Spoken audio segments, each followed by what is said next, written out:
प्रिय छात्राओं, आज हम महाकवि कालिदास प्रणीत अभिज्ञान शाकुंतलम नाटक के षष्ठांक के अंतर्गत अध्ययन करेंगे।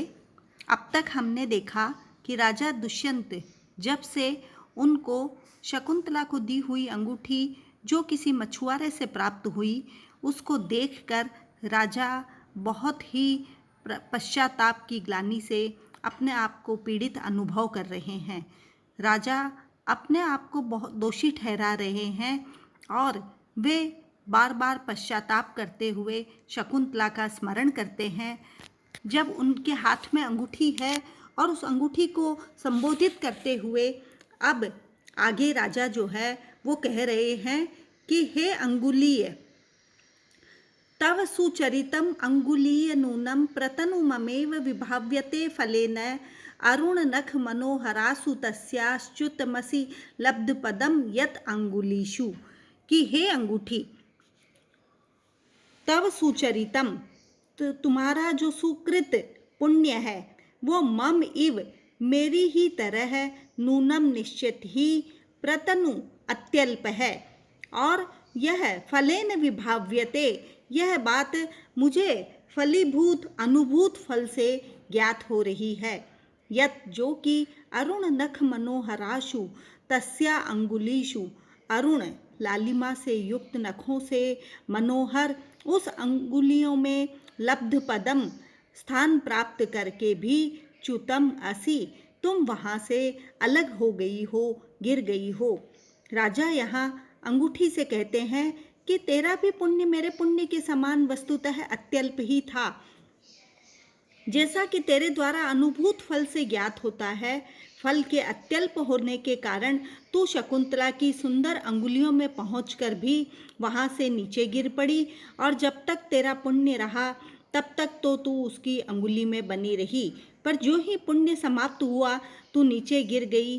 पुण्य से स्वर्ग प्राप्त कर लोग क्षीणे पुण्य मर्तलोक्यम विशन्ति, अतएव तू निश्चित रूप से शोचनीय है, चिंता के योग्य है।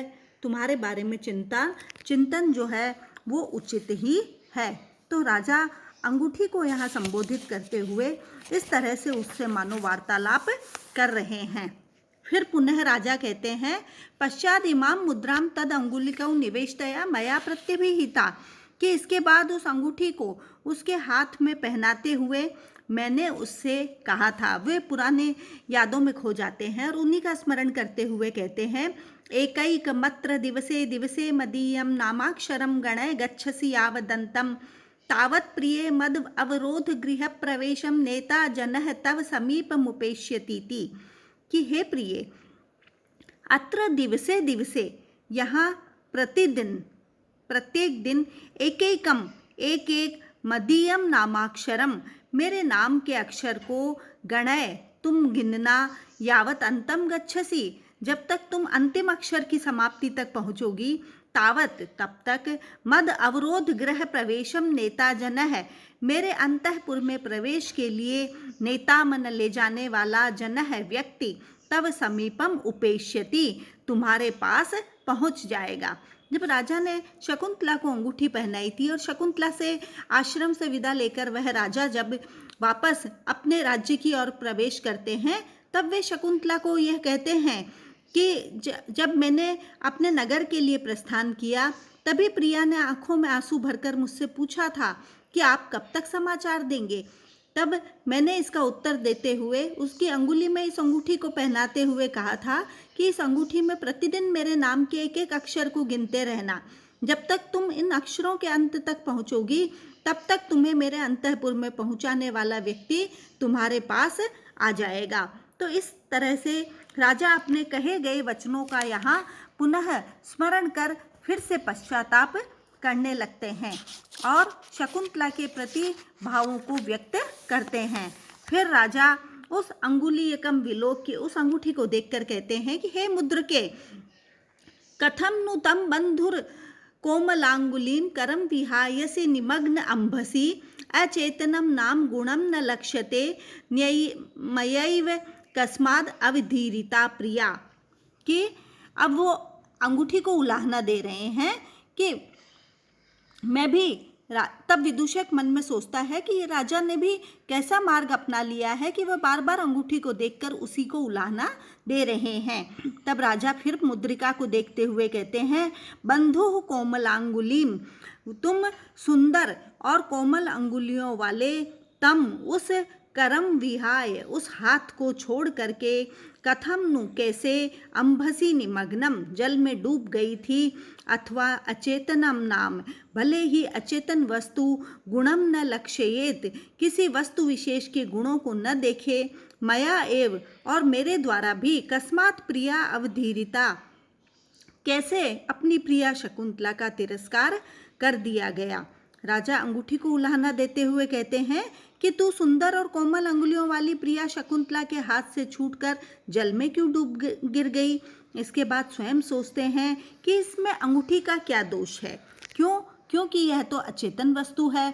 अचेतन पदार्थ कभी भी किसी के गुणों की ओर ध्यान नहीं देते हैं, पर मैं तो सचेतन था, फिर मैंने ही शकुंतला के सौंदर्य आदि गुणों की ओर क्यों नहीं ध्यान दिया, उसका परित्याग कर दिया। अतः वस्तुतः तो दोष मेरा ही है, इसमें इस अंगूठी का कोई दोष नहीं है।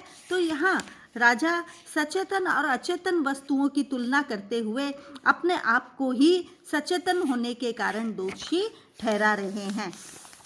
फिर आगे राजा पुनः कहते हैं कि यत् यत् साधुन चित्रे शात क्रियते तत् अन्यथा तथापि तस्या लावण्यम रेखया किंचिद अन्वितम, कि यहाँ पर कहते हैं कि चित्रे यत् यत्, चित्र में यत् यत्, जो जो शरीर का अवयव साधु न स्यात्, सुंदर नहीं होता है, तत् तत् अन्यथा क्रियते, वह असुंदर भी शरीर अवयव सुंदर बना दिया जाता है। तथापि तस्याह लावण्यम, तथापि उस शकुंतला का सौंदर्य रेखया किंचित, चित्र निर्माण की रेखाओं से कुछ, अन्वितम, थोड़ा सा ही प्रकट हो सका है।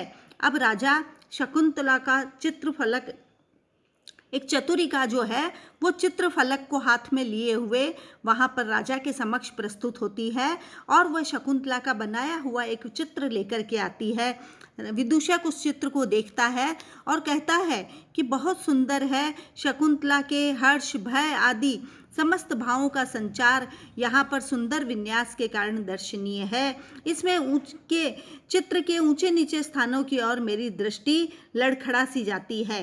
तब राजा जो है उस सानुमति नाम की चित्र रचिता को देखकर कहते हैं कि यद्यपि तुम्हारी चित्रकला निपुणता से मैं ज्ञात हूँ, फिर भी सखी शकुंतला मेरे सामने वर्तमान ही मानो तुमने उपस्थित कर दी है। तो चित्र निर्माण की जो साधारण पद्धति होती है उसमें चित्रकार चित्र बनाते समय किसी अंग विशेष को असुंदर देखता है तो अपने कौशल से उसे रेखाओं द्वारा सुंदर बना देता है, और कभी कभी असुंदर व्यक्ति का चित्र भी बहुत सुंदर प्रतीत होने लगता है।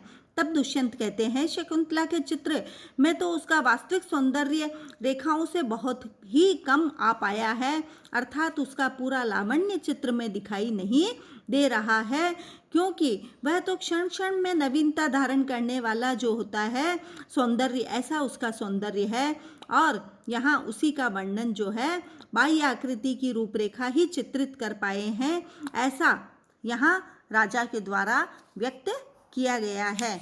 तो राजा जो है वो उस चित्र को देखकर कहते हैं, मन में विचार करते हैं कि शकुंतला इस चित्र में रचित वास्तविक स्वरूप से कहीं अधिक सुंदर है।